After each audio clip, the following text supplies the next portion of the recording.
അപ്പോൾ ഇവിടെയാണ് നമ്മുടെ ഫൈനൽ പ്രോഡക്റ്റ് വരുന്നത്. ഇതിന്റെ ഉള്ളിലേക്കായിരിക്കും നമ്മുടെ കംപ്ലീറ്റ് മെഷീനറി എല്ലാം. ഇവിടെയാണ് നമ്മുടെ പരിപാടികൾ കംപ്ലീറ്റ് നടക്കുന്നത്. അപ്പോൾ ഇവിടെ നമുക്ക് വരുന്ന പല മെഷീനറീസാണ് വരുന്നത്.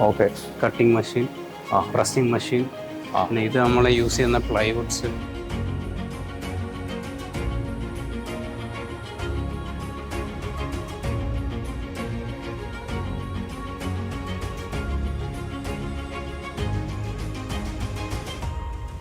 അപ്പോൾ ഫസ്റ്റ് നമ്മുടെ പ്രോസസ്സിങ്, നമ്മുടെ മെറ്റീരിയൽ ലാമിനേറ്റ്സ്, പ്ലൈവുഡ് എല്ലാം ചെയ്യുന്നത് ഇവിടെയാണ്. ഇവിടെ നിന്നാണ് ഫസ്റ്റ് പരിപാടി തുടങ്ങുന്നത്. അപ്പോൾ പ്ലൈവുഡ് കാര്യങ്ങളെല്ലാം ഇവിടെ ഈ സൈഡിൽ സ്റ്റോക്ക് ചെയ്യും, ലാമിനേഷൻസ് ഈ സ്റ്റാൻഡിലായിരിക്കും സ്റ്റോക്ക് ചെയ്യും. സോ നമുക്ക് വേണ്ട അനുസരിച്ച് വർക്ക് അനുസരിച്ച് ഇത് മെഷീൻസിലേക്ക് ഫീഡ് ചെയ്തുകൊണ്ടിരിക്കും. സോ ഫസ്റ്റ് ഞാൻ ഇതിൻ്റെ അകത്ത് നമ്മൾ ഉപയോഗിക്കുന്ന ഡിഫറെൻറ്റ് മറ്റീരിയൽസ്, അതിനെപ്പറ്റി ഒരു ചെറിയൊരു ബ്രീഫ് തരാം. ഒരു 5 ടൈപ്പ് മെറ്റീരിയൽസ് ഉണ്ട്. അവ എന്തൊക്കെയാണെന്നുള്ളത് ഞാനത് മാറ്റി വെച്ചിട്ടുണ്ട്. അപ്പോൾ അത് കാണാം ഏതൊക്കെയാണ്. ഇത് നമുക്കൊരു 5 ടൈപ്പ് മെറ്റീരിയൽസ് ആണ്.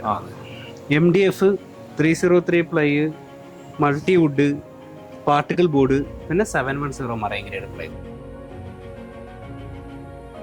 ഏറ്റവും ക്വാളിറ്റി എന്ന് പറയുന്നത് ഇതിന്റെ ഈ 303, 710 എന്ന് പറയുന്ന 2 മറൈൻ ഗ്രേഡ് പ്ലൈ ഉണ്ട്. അത് വാട്ടർ റെസിസ്റ്റന്റ് ആണ്, ഫയർ പ്രൂഫ് ആണ്, 18 mm തിക്നെസ് ഉണ്ട്. സോ ഇതിൽ വാട്ടർ റെസിസ്റ്റന്റ് ആയിട്ടുള്ളത് കൊണ്ട് വാട്ടർ പ്രൂഫും ഉണ്ട്. വാട്ടർ റെസിസ്റ്റന്റ് ഒട്ടും വെള്ളം പിടിക്കാത്തതെന്ന് പറയുന്നത് 710 ഗ്രേഡ് പ്ലൈ ആണ്.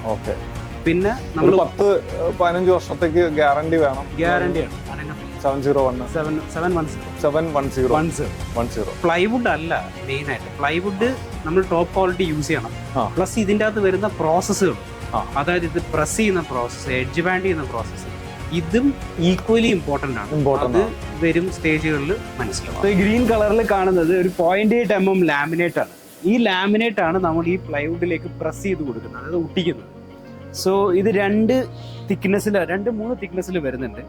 ഒന്ന് നമ്മൾ ഇതിപ്പോൾ കാണാൻ ഒരു 0.8 mm തിക്നെസ്സിലാണ് വരുന്നത്. ഇതിൻ്റെ തന്നെ 1 mm ഉണ്ട്, 1.5 mm ഉണ്ട്. ഡിപ്പെൻഡിങ് ഓൺ ക്വാളിറ്റി, ബ്രാൻഡ്, അത് മാറും. സോ ഈ laminate 8x4 feet, 8x4 പ്ലൈവുഡും 8x4 തന്നെ ആയിരിക്കും. സോ ഇത് ഈ പ്ലൈവുഡുമായിട്ട് ഇൻലൈനായിട്ട് വെച്ചിട്ട് പ്രസ് ചെയ്തെടുക്കുകയാണ് ചെയ്യുന്നത്. സോ അതിൻ്റെ പ്രസ്സിങ് മെഷീനാണ് നമ്മളിപ്പോൾ ഇനി അടുത്തായിട്ട് കാണാൻ പോകുന്നത്. ഇത് എങ്ങനെ നമ്മൾ ഈ ഒരു ലാമിനേറ്റ് ഇതിലേക്ക് പ്രസ് ചെയ്യുന്നത്. മെഷീൻ വരുന്നത് ഇത് നമ്മുടെ ഫസ്റ്റ് സ്റ്റാർട്ടിങ് മെഷീൻ ഇതാണ്. നമ്മുടെ പ്ലൈവുഡ് ലാമിനേറ്റ് ഞാൻ നേരത്തെ കാണിച്ചിട്ടുണ്ട്. ഫസ്റ്റ് ഈ പ്ലൈവുഡിൻ്റെ അകത്തേക്ക് ലാമിനേറ്റ് ഒട്ടിക്കണം. മുകളിലേക്ക് 2 സൈഡിലും ഒട്ടിക്കണം. മുകളിൽ ഒട്ടിക്കുന്നത് കളർഡ് മൈക്ക് ആയിരിക്കും, താഴെ ഒട്ടിക്കുന്ന ഉള്ളിൽ വരുന്ന വൈറ്റ് മൈക്ക്. ഈ മഷീനെ പറ്റി സാധാരണ നമ്മുടെ ആൾക്കാർ ഇങ്ങനെ ഫെവിക്കോളൊക്കെ വെച്ചിട്ട് ഒട്ടിച്ച് 2 കല്ലൊക്കെ എടുത്ത് വെക്കുന്ന സംഭവം അതാണ് ഈ മെഷീൻ. അതാണ് ഈ മെഷീൻ. അപ്പൊ ഇതൊരു കോൾഡ് പ്രസ് മെഷീനാണ്. കോൾഡ് പ്രസ് മെഷീനാണ്. കോൾഡ് പ്രസ് 4 സിലിണ്ടർ 150 ടണ്ണേജ് ഉള്ള മെഷീനാണ്. 4 സിലിണ്ടറിൽ കാണുന്നത്. കോൾഡ് പ്രസ് എന്ന് വെച്ചാൽ ചൂടാക്കാൻ ഒട്ടിക്കുന്നത്. ഈ ചൂടാക്കി ഒട്ടിക്കുന്ന ഒരു മെഷീനാണ്. അതിന്റെ അത് ഈ ബെൻഡിങ് പ്രശ്നം വരുന്നുണ്ട്. ഹോട്ട് പ്രസ് നമ്മൾ യൂസ് ചെയ്യാറില്ല, കോൾഡ് പ്രസ് ആണ് യൂസ് ചെയ്യുന്നത്. ഈ പ്രസ് ചെയ്യുന്ന ടണ്ണേജ് എന്ന് പറഞ്ഞാൽ 150 ടൺ പ്രഷറിലായത് പ്രസ് ചെയ്യുന്നത്. അതായത് എത്ര കിലോ ഭാരത്തിലാന്ന് ആലോചിക്കുക. 150 ടണ്ണാണ് ഇത് കൊടുക്കുന്നത്. അതെ, പ്രസ് ചെയ്തിട്ടാണ് ഇത് ഇവിടെ കിടക്കുന്നത്. ഇനിയിപ്പോ എന്തൊക്കെ കാണിച്ചാലും മൈക്ക പറഞ്ഞു വരില്ല. മൈക്ക വരില്ല, കുത്തിയിളക്കിയാലും വരില്ല.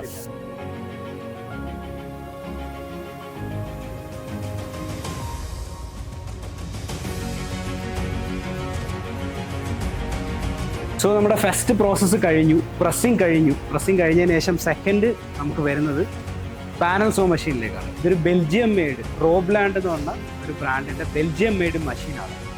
പാനൽ സോ മെഷീനാണ്. ഇതിൻ്റെ അത് 2 ടൈപ്പ് ഓഫ് സോ ആണ് ഉള്ളത്. പറഞ്ഞാൽ നമ്മുടെ ചിപ്പിങ് അവോയ്ഡ് ചെയ്യുന്ന ടൈപ്പ് ഓഫ് ഒരു ബ്ലേഡും ദെൻ നോർമൽ സോ ബ്ലേഡും അത്.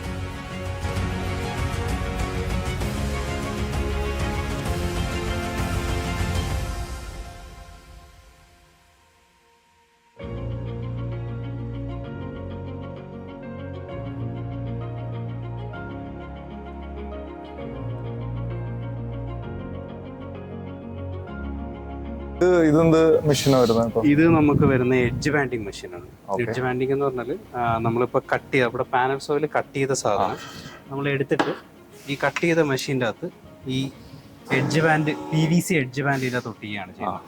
അപ്പോൾ ഇത് എഡ്ജ് ബാൻഡ് ചെയ്യാത്ത പോർഷനും എഡ്ജ് ബാൻഡ് ചെയ്ത് കഴിഞ്ഞാൽ വരുന്ന ഫിനിഷ് ആയത് 2 mm എഡ്ജ് ബാൻഡ് ആണ് ഈ വരുന്നത്. ഓക്കെ. സോ അതാണ് ഈ കാണുന്നത്. ഇത് റോൾ ആയിട്ടാണ് വരുന്നത്. ഇത് E3 എന്ന് പറയുന്ന കമ്പനിയുടെ റോൾ ആയിട്ടാണ് നിങ്ങൾ യൂസ് ചെയ്യുന്നത്. അതിന്റെ നമ്മുടെ 2 mm ഉണ്ട്. ഇതിന്റെ അതേ തന്നെ വീതി കൂടിയതുണ്ട്. ഡബിൾ തിക്നെസ് വരുമ്പോൾ വീതി കൂടിയതും. അങ്ങനെ ഇങ്ങനെ 2 ടൈപ്പ് ഓഫ് എഡ്ജ് ബാൻഡ് വെച്ചിട്ടാണ് നമ്മളിവിടെ മെയിൻ ആയിട്ട് വർക്ക് ചെയ്യുന്നത്. അപ്പൊ ഇത് നമുക്ക് എങ്ങനെ ചെയ്യുന്നതെന്നൊന്ന് കാണിച്ചു തരാൻ പറ്റുമോ? മിഷൻ 180 ഡിഗ്രി ടെമ്പറേച്ചറിന് വർക്ക് ചെയ്യുന്നത്. ഇത് മാനുവൽ എഡ്ജ് ബാൻഡ് മെഷീനേക്കാൾ അഡ്വാൻറ്റേജ് കൂടുതലാണ്. ഫുൾ ഓട്ടോമാറ്റിക് മെഷീനാണ്. ഒമാഗ എന്ന കമ്പനിയുടെ മെഷീനാണ്. ഇത് നമുക്ക് 2 പേരുടെ 2 വർക്കിംഗ് ആൾക്കാർ മാത്രം മതി ഇതിന് ചെയ്യാനായിട്ട്. മാനുവൽ ആകുമ്പോഴത്തേക്ക് അതിനകത്ത് ടൈമും കൂടുതൽ എടുക്കും. കാരണം നമുക്ക് കൂടുതൽ സമയം എടുക്കും. അത് മാത്രമല്ല, അത് കൂടാതെ നമുക്ക് ലേബേഴ്സും കൂടുതൽ വേണ്ടി വരും. ഇതാകുമ്പോഴത്തേക്ക് 2 ലേബേഴ്സ് മാത്രം മതി. ഒരാൾ ഫീഡ് ചെയ്യാനും ഒരാൾ ജസ്റ്റ് റിമൂവ് ചെയ്ത് മാറ്റാനും. ഫുൾ ഫിനിഷിംഗ് ആയിട്ട് നമുക്ക് കൈ കിട്ടും സാർ. അതാകുമ്പോഴത്തേക്ക് നമുക്ക് ഇതിനെ ഉളുക്കി ചെത്തി ലെവൽ ചെയ്യേണ്ടി. ഇതിനാ പരിപാടിയൊന്നുമില്ല. ജസ്റ്റ് ഫീഡ് ചെയ്യുക, എടുത്ത് മാറ്റുക, ഇത്തരം പരിപാടിയുണ്ട്. ഇത് ഉള്ളത് കൊണ്ട് എത്ര നമുക്ക് ആൾക്കാരുടെ അധ്വാനം ഭയങ്കരമായിട്ട് കുറയ്ക്കാൻ പറ്റും. കാരണം ഒരു 4 പേരുടെ ചെയ്യേണ്ട വർക്ക് നമുക്ക് 2 പേരോട് ചെയ്ത് മാറ്റാൻ പറ്റും. അതിനാകുമ്പോഴത്തേക്ക് ഒരു പീസ് അടിച്ച് മാറ്റാൻ എങ്ങനെ ഒരു 10 മിനിറ്റ് എടുക്കും. ഇതിനാകുമ്പോഴത്തേക്ക് 1 മിനിറ്റ് കൊണ്ട് ഫുൾ ഫിനിഷ് നമുക്ക് ചെയ്യാൻ പറ്റും. അതുപോലെ തന്നെ സാധനത്തിന്റെ ക്വാളിറ്റിയും പക്കായിരിക്കും. കാരണം മറ്റേത് നമ്മൾ ഹാൻഡ് ട്രിമ്മർ കൊണ്ട് ട്രിം ചെയ്യേണ്ടി വരും. ഇതാകുമ്പോൾ ഫുൾ ഓട്ടോമാറ്റിക് ആയതുകൊണ്ട് ട്രിമ്മർ മെഷീൻ എല്ലാം ഇതിനകത്തുണ്ട്. എഡ്ജ് കട്ടിങ്ങും ട്രിമ്മിങ്ങും എല്ലാം ഇതിനകത്തുണ്ട്. കാരണം ഫുൾ കംപ്ലീറ്റ് ഫിനിഷ് ആയിട്ട് സാധനം കൈ കിട്ടുന്നുണ്ട്.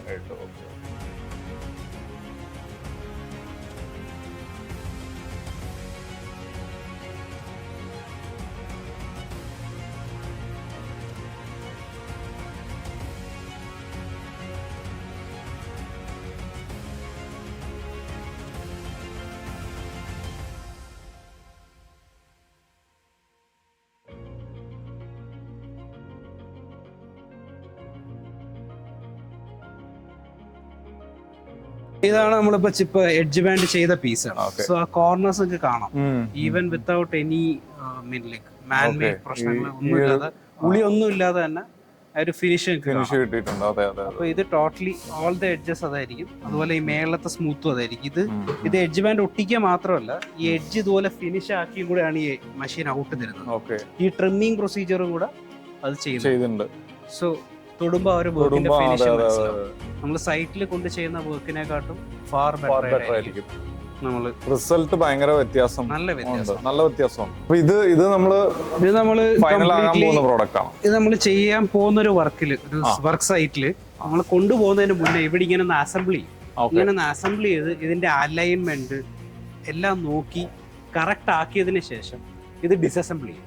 ഡിസസംബിൾ ചെയ്ത് ലാമിനേറ്റ് ചെയ്താണ് നമ്മളിത് കൊണ്ടുപോകുന്നത്, സൈറ്റിലേക്ക് കൊണ്ടുപോകുന്നത്. ഫസ്റ്റ് നമ്മൾ എന്തായാലും ഇവിടെ അസംബിൾ ചെയ്യാതെ ഒരു കമ്പോണന്റും സൈറ്റിൽ ചെല്ലില്ല. അപ്പൊ ഇത് ഡിസസംബിൾ ചെയ്ത് സൈറ്റിൽ ചെന്ന് ജസ്റ്റ് അസംബിൾ ചെയ്ത് വെക്കാവുന്നതാണ്. അതായത് സൈറ്റിൽ ചെന്ന് കഴിയുമ്പോൾ പെർഫെക്റ്റ് ആയിട്ട് അവിടെ അസംബിൾഡ് ആയിരിക്കണം. വേറൊരു ഹിക്കപ്സും അവിടെ വരാൻ പാടില്ല. അതിനുവേണ്ടി ഫസ്റ്റ് ഇവിടെ എല്ലാം ചെക്ക് ചെയ്തിട്ട് വിടത്തുള്ളൂ. അപ്പൊ ഇതിന്റെ അകത്തുള്ള ഒരു പ്രോസസ് ഞാൻ പറയാം. ഇപ്പൊ ഇതിന്റെ ഉള്ളിൽ നോക്കിക്കഴിഞ്ഞാൽ എവിടെ ഒരു എൽ ക്ലാമ്പോ ഒരു സ്ക്രൂവോ നത്തിങ് ഉള്ളിൽ നോക്കി കഴിഞ്ഞാൽ ഞാൻ നോക്കിയിട്ടൊന്നും കണ്ടില്ല, എവിടെ ഒന്നും കാണുന്നില്ലായിരുന്നു.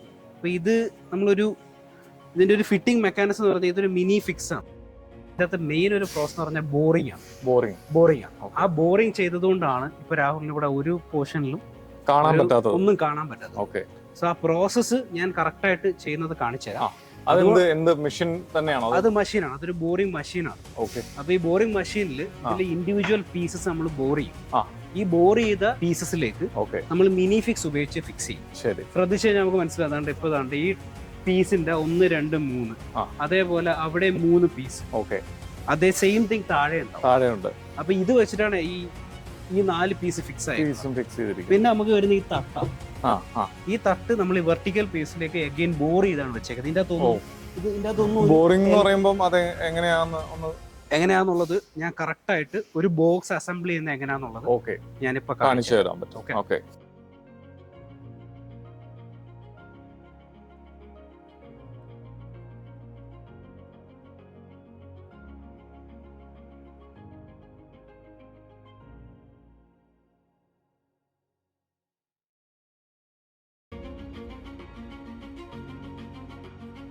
ഈ ബുഷ് നമ്മൾ ആദ്യം ഈ ഹോളിലൂടെ ഇൻസെർട്ട് ചെയ്യും. അതിനുശേഷം നമ്മൾ ഇതാണ് മിനിഫിക്സിന്റെ അതിന്റെ ഇത് വരാം. ഇതെന്ത് മെറ്റീരിയൽ? ഇത് എങ്ങനെയാ? ഇത് നമ്മളിപ്പോ അലൂമിനിയം കോട്ടിംഗ് ആണ്, നമുക്ക് തുരുമ്പിക്കില്ല. ലോങ് ലാസ്റ്റിംഗ് ആണ്. Long last. നമ്മൾ ഇതിൽ ഡ്രില്ലിന് നമ്മൾ സ്ക്രൂ എടുക്കുകയാണ് ചെയ്യുന്നത്. ഡ്രില്ല് എടുത്തിട്ട് നമ്മൾ എന്നിട്ട് സ്ക്രൂ ചെയ്യുകയാണ്, ഫിക്സ് ചെയ്ത്.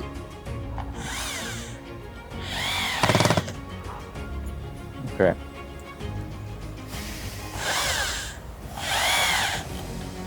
ഇത് ഗ്രിപ്പായിട്ട് പൊളിഞ്ഞു പോകുകയോ തുരുമ്പിക്കുകയോ ഒന്നും ചെയ്യൂല. ഓക്കെ. ക്വാളിറ്റി സാധനത്തിനാണ്. നമ്മൾ എപ്പോഴും മെറ്റീരിയലാണ് ഉപയോഗിക്കുന്നത്. കമ്പനിയാണ് മെറ്റീരിയൽ ഉപയോഗിക്കുന്നത്. അതാണ് വാറണ്ടി ആൻഡ് ക്വാളിറ്റി സാധനമാണ്. അതിനുശേഷം നമ്മൾ ഇതാണ് ഇപ്പോൾ നമ്മൾ ബോർ ചെയ്തുകൊണ്ട സാധനം. ഇത് നമ്മൾ ഇതിലോട്ട് ഇങ്ങനെ ഫിക്സ് ചെയ്യും. ഇതിനകത്ത് ഡബിൾ എന്നൊരു സാധനമാണ്. ഇത് വുഡൻ ഡബിളാണ്. ഡബിൾ ഇതാണ് ഡബിൾ. ഓക്കെ.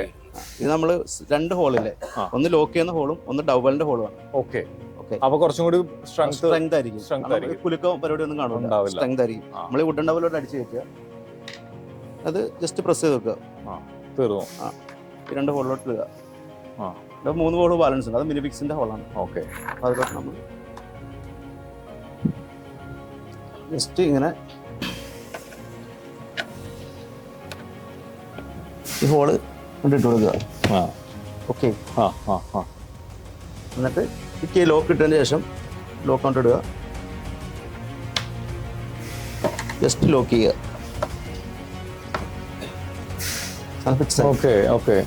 എല്ലാ ലോക്കാണ് ഫിക്സ് ചെയ്ത് പിന്നെ സാധനം അനങ്ങില്ല.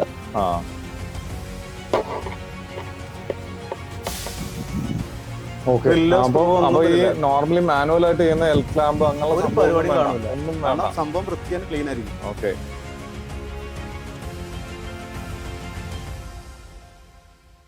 അപ്പൊ ഇതാണ് നമ്മൾ ഫൈനൽ ഔട്ട്പുട്ട് പോകുന്നത് അല്ലെ? ഇതാണ് നമ്മുടെ ഫൈനൽ. എല്ലാം കഴിഞ്ഞിട്ട് കുറച്ച് ഐറ്റംസ് ബോക്സ് ആയിട്ടും അധികം ബോർ ചെയ്ത ഐറ്റംസ് ഇതൊരു സെറ്റാണ്. ഇതൊരു സെറ്റാണ്. അപ്പൊ ഇത് പറഞ്ഞാൽ ഒരു ബോക്സിന്റെ സെറ്റ്, അതിൻ്റെ അകത്ത് നമ്മൾ നമ്പർ ഇടും. ഇതിൽ നമ്പർ ഇട്ടാ വിടുന്നത്, ലാമിനേറ്റ് ചെയ്ത്, അതായത് മൈക്ക ഡാമേജ് ആവാതിരിക്കാൻ വേണ്ടിയിട്ട് ഫുള്ളി ലാമിനേറ്റഡ് ആണ്. അപ്പൊ പിന്നെ പോറില്ല. പിന്നെ പ്ലസ് ഇതിൻ്റെ അകത്ത് ഓരോന്നിനും നമ്പേഴ്സ് ഉണ്ട്. ഈ നമ്പർ വെച്ചിട്ട് സൈറ്റ് ടേബിൾസ്, ഡ്രോയിങ് വെച്ചിട്ടുള്ള നമ്പേഴ്സ് വെച്ചിട്ട് ഇവിടുന്ന് മാർക്ക് ചെയ്തായിരിക്കും സൈറ്റിലേക്ക് വിടുന്നത്. അപ്പം അങ്ങനെ ഡിഫറെന്റ് സെറ്റ്സ് ആയിട്ട് ഇത് റാപ്പ് ചെയ്ത് വയ്ക്കും. അതിനുശേഷം ഇത് ലോഡ് ചെയ്യും. സൈറ്റിൽ പിന്നെ എടുത്ത് ഫിക്സ് ചെയ്യുന്ന നമ്പേഴ്സ് നോക്കുക, സൈറ്റിൽ ചെയ്ത ഡ്രോയിങ് അനുസരിച്ച് പൊസിഷൻസ് മാർക്ക് ചെയ്തിട്ടുണ്ടാവും, ഫിക്സ് ചെയ്യാം. സൈറ്റിൽ ഇപ്പൊ ഒരു 2 ബെഡ്റൂം, ഒരു ഹാള്, കിച്ചൺ ഒക്കെ ഉള്ള ഒരു വീടാണെന്നുണ്ടെങ്കിൽ എത്ര ദിവസത്തിനുള്ളിൽ ഫിക്സിങ് കഴിയും? നമുക്ക് ഇവിടുന്ന് സൈറ്റ് ചെന്ന് കഴിഞ്ഞാൽ ഒരു 10 ദിവസം മുതൽ 15 ദിവസത്തിന്റെ അകത്ത് ഫുള്ള് 2 ബെഡ്റൂം ആണെങ്കിൽ വിത്തിൻ 10 days വരും. അപ്പൊ അതായത് സൈറ്റില് വേസ്റ്റിന്റെ പ്രശ്നങ്ങൾ ഉണ്ടാവില്ല, സൈറ്റില് പൊടി ഉണ്ടാവത്തില്ല, വേറെ ക്ലയന്റിനുള്ള ബുദ്ധിമുട്ടുകളൊന്നും ഉണ്ടാവില്ല. ആകെ ഭിത്തി ഡ്രില്ല് ചെയ്യുന്ന പൊടികൾ മാത്രമാണ്. പ്ലൈവുഡ് വർക്ക് അവിടെ ഒട്ടിക്കുന്നത്, പശ ടൈലിൽ പറ്റുന്നത്, ഇങ്ങനെയുള്ള ബുദ്ധിമുട്ടുകളൊന്നും വരില്ല. വളരെ സ്പീഡായിട്ട് ചെയ്ത് തീർക്കാൻ പറ്റും.